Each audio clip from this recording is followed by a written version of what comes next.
Welcome to my YouTube channel. আপোনালোক সকলোলৈকে মোৰ চেনেলটোৰ জৰিয়তে আদৰণি জনাইছোঁ। আজি আপোনালোকলৈ লৈ আহিছোঁ একেবাৰে সহজতে বনাব পৰা এটা ব্ৰেকফাষ্ট ৰেচিপি। ৰেচিপিটো বনাবৰ কাৰণে প্ৰথমে আলু 3টা আৰু বিলাহী লৈ লৈছোঁ। আলুকেইটা বাকলি গুচাই লৈছোঁ। আলুকেইটা আপোনালোকে বিচাৰিলে এনেদৰে চুৰি লৈও সৰু সৰুকৈ কাটিব পাৰে। মই আপোনালোকক দেখাবৰ কাৰণে এনেকৈ কাটি দেখাইছোঁ। সৰু সৰুকৈ নিজৰ ষ্টাইলত দীঘলকৈ কাটিব পাৰে। খালি বেছি ডাঙৰ নকৰিব। বেছি ডাঙৰ নকৰিলে কি হ'ব, সোনকালে নিসিজিব, দেৰি হৈ যাব আৰু খাবলৈ ইমান টেষ্ট নালাগিব। আপোনালোকে বিচাৰিলে এনেদৰে পিহনাত পিচি ল'ব পাৰে। ডাঙৰ হওক সৰু হওক পিহনা যেনেকৈ ব্যৱহাৰ নকৰে কিয় হৈ যাব। এনেদৰে পিচিও ল'ব পাৰে। মই আপোনালোকক দেখাবৰ কাৰণে এটুকুৰা পিচি দেখাইছোঁ। এই ৰেচিপিটো আগতে মই বহুকেইবাৰ বনাইছোঁ, 3-4বাৰমান বনাইছোঁ। ভাবিলোঁ এইটো আপোনালোকলৈ এবাৰ আগবঢ়াই থৈছোঁ, বনাই খাব পাৰিব। অতি সহজে যিহেতু ৰেচিপিটো হৈ যায় আৰু একেবাৰে তেল ব্যৱহাৰ নকৰিলেও আপুনি এনে বনাই খাব পাৰে। যি একেবাৰে কম তেল খায় খাব পাৰে। বেছি তেল নিদিয়াকৈও বহুত টেষ্টি হয়। মই আলুকেইটা এনেদৰে টুকুৰা টুকুৰকৈ কাটি লৈছোঁ, যিহেতু সোনকালে বনাব লাগে। এইকেইটা টুকুৰা টুকুৰকৈ কটা হৈ গৈছে। আপোনালোকে বিচাৰিলে ইয়াত বেলেগ বেলেগ চব্জি ইউজ কৰিব পাৰে। দাংবডি ব্যৱহাৰ কৰিব পাৰে, গাজৰ ব্যৱহাৰ কৰিব পাৰে। নিজে ভাল পোৱা চব্জিখিনি সৰু সৰুকৈ কাটি ইয়াত ল'ব পাৰে। মই যিহেতু ইমান বেছি চব্জি ইয়াত ব্যৱহাৰ কৰা নাই, খাবলৈ টেষ্টটো ভালেই হ'ব বাৰু।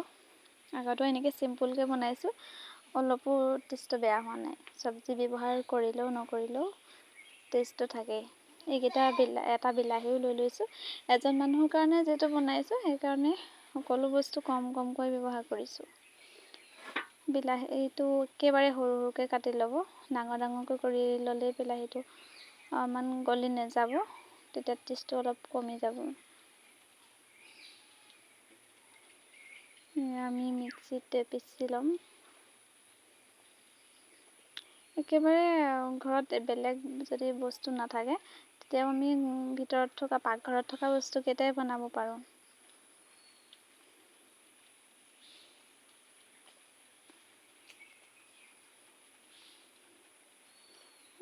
আলুখিনি আমি এতিয়া গ্ৰাইণ্ড কৰি হৈ গৈছে। এতিয়া কাটি থোৱা আলুখিনি যিহেতু আপোনালোকক দেখাবৰ কাৰণে কাটিছিলোঁ, সেইখিনিও মিক্স কৰি ল'ম ইয়াতে। সৰু সৰুকৈ কটা বিলাহীখিনিও ইয়াত দি ল'ম। এই ৰেচিপিটো সকলোৱে খাব পাৰে, সেইকাৰণে একেবাৰে কম সময়তে সকলোৰে কাৰণে বনাব পাৰে। পিচি লোৱা আলুখিনি ইয়াত আপোনালোকে বিচাৰিলে চাউলৰ গুড়ি দিব পাৰে। মই ডাঙৰ চামুচেৰে 2 চামুচ আটা ব্যৱহাৰ কৰিম। কিন্তু ইয়াত বেচন নাইবা ময়দা ব্যৱহাৰ নকৰিব। ময়দা ব্যৱহাৰ কৰিলে ইয়াৰ টেষ্টটো একেবাৰে নাথাকিব আৰু ৰাতিপুৱা ময়দাটো খোৱা স্বাস্থ্যৰ কাৰণে ভাল নহয়। ৰাতিপুৱা ময়দাটো মানুহে আঁতৰাই চলিব লাগে। আপোনালোকে চাউলৰ গুড়ি পৰাপক্ষত ব্যৱহাৰ কৰিব, নাথাকিলে আটা ব্যৱহাৰ কৰিব। বেচনটো ব্যৱহাৰ নকৰিব। বেচন যিহেতু তেল বেছি ব্যৱহাৰ কৰিলেহে বেচনৰ সোৱাদটো আহে। কিন্তু আমি অলপ যিহেতু ভাপত বনাম, গতিকে বেচনটো এভইড কৰিব। 2 চামুচ আটা লৈ লৈছোঁ। আপোনালোকে বিচাৰিলে আপোনালোকৰ টেষ্ট অনুযায়ী মছলা দিব পাৰে, নাইবা পিঁয়াজো সৰু সৰুকৈ কাটি দিব পাৰে। যিহেতু পিঁয়াজটো ইয়াত ইমান মই ভাল নাপাওঁ, সেইকাৰণে দিয়া নাই। বিচাৰিলে দিব পাৰে আপোনালোকে, সৰু সৰুকৈ কাটি দিব। ইয়াত এটা ডিম ভাঙি লৈছোঁ।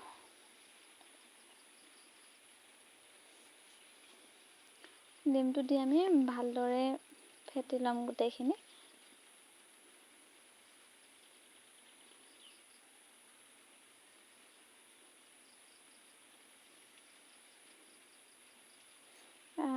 নিমখ অলপ লৈ লৈছোঁ। সোৱাদ অনুপাতে নিমখটো ল'ব। একো ব্যৱহাৰ নকৰাকৈ আপোনালোকক আজি বনাই দেখাইছোঁ যে এনেকৈও বহুত টেষ্টিকৈ বনাই খাব পাৰি। মছলা পিঁয়াজ একো নোহোৱাকৈ বনাই খাব পাৰি।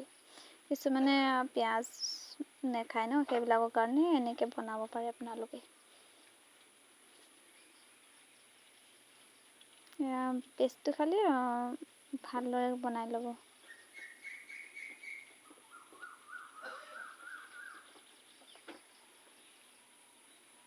পেষ্টটো ধুনীয়া হৈ গৈছে। এতিয়া আমি পেনখন একেবাৰে ল' ফ্লেমত ৰাখিব লাগিব।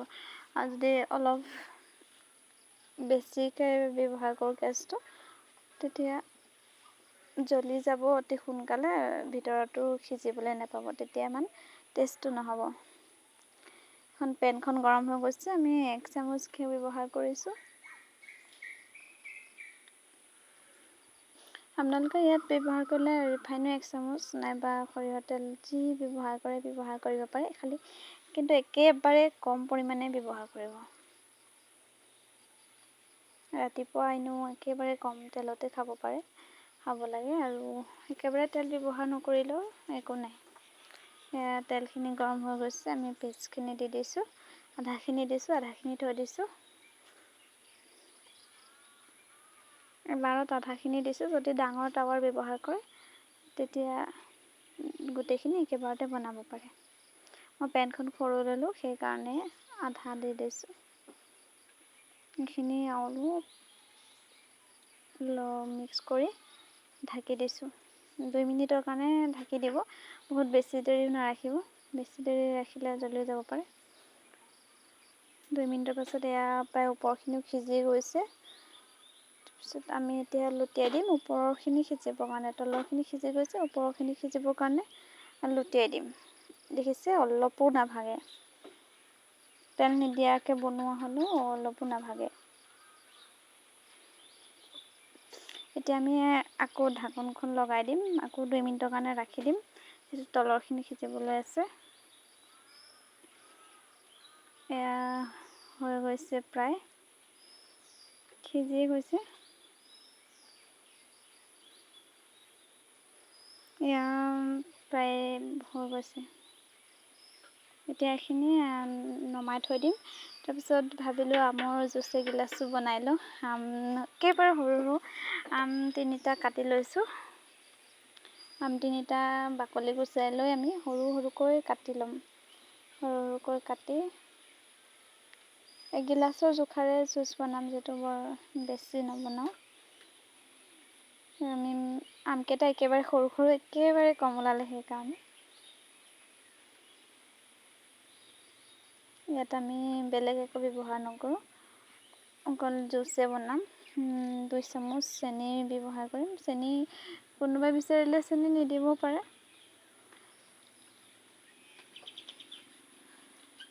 মই 2 চামুচ চেনি দি লৈছোঁ।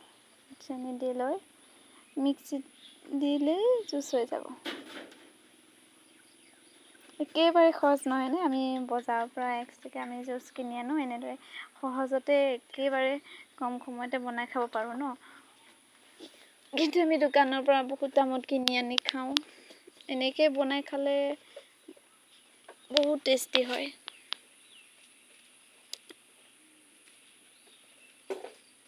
এয়া হৈ গৈছে জুচ ৰেডি।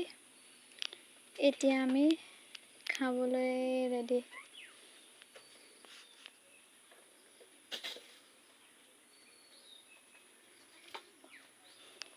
আপোনালোকেও এনেদৰে এবাৰ হ'লেও বনাই খাবচোন।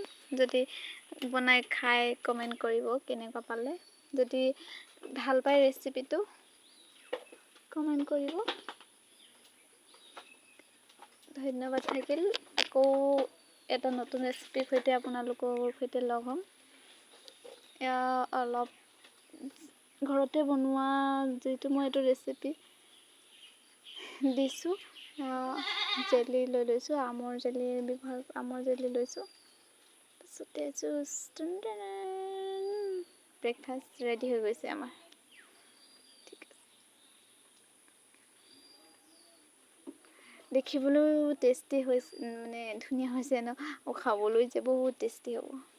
দেখিলে খাওঁ খাওঁ লাগে ন, এনেকৈ যদি কোনোবাই